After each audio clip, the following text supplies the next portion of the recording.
saya sedang berada di Museum Al-Wasliyah. Nah, museum ini sudah dicagar budayakan pada tahun 2021 akhir.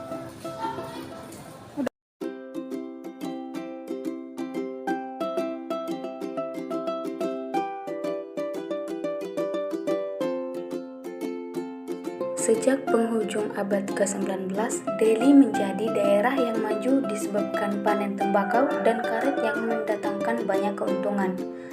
Pemerintah kolonial Belanda sebagai pengelola perkebunan banyak mendirikan gedung-gedung perkantoran dan berbagai fasilitas umum di kota Medan. Kemajuan ini mengakibatkan banyaknya penduduk dari berbagai daerah yang merantau ke Delhi termasuk dari Tapanuli. Melihat keadaan kota Medan yang belum memiliki lembaga pendidikan Islam yang berdiri sendiri, maka masyarakat Tapanuli, khususnya dari Tapanuli Selatan, berinisiatif untuk mendirikan lembaga pendidikan Islam di Medan.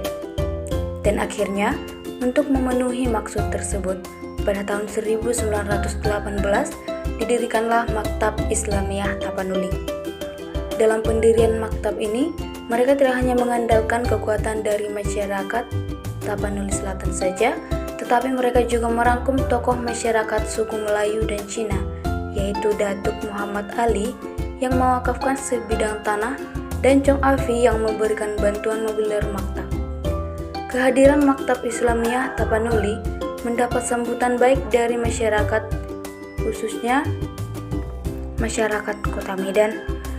Muridnya terus bertambah, yang tidak hanya berasal dari kota Medan namun juga banyak berasal dari kota lainnya, dan yang belajar juga tidak hanya masyarakat suku Mandailing namun juga terbuka untuk seluruh umat Islam.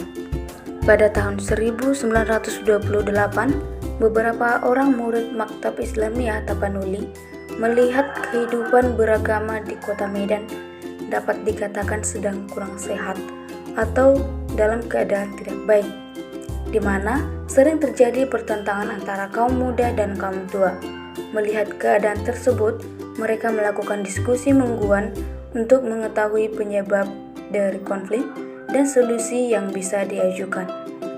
Dari pertemuan-pertemuan diskusi tersebut, lahirlah gagasan untuk mendirikan sebuah organisasi.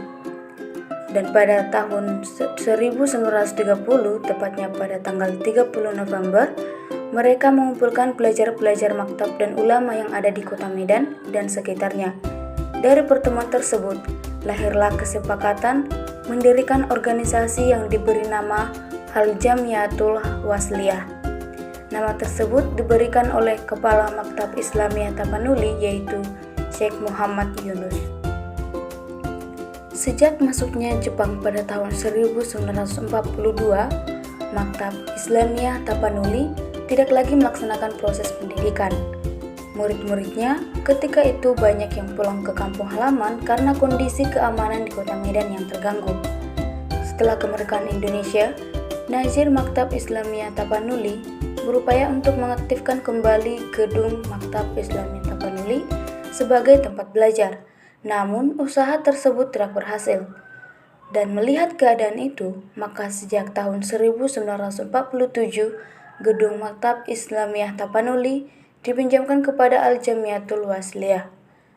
Kemudian sejak tahun 2019, selain sebagai tempat belajar, gedung Maktab Islamiyah Tapanuli dijadikan sebagai Museum Al-Wasliyah.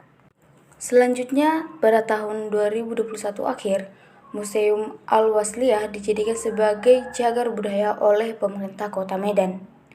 Saat ini, bangunan lantai pertama masih digunakan sebagai tempat mengajar anak-anak untuk mengaji, dan lantai kedua dijadikan sebagai museum.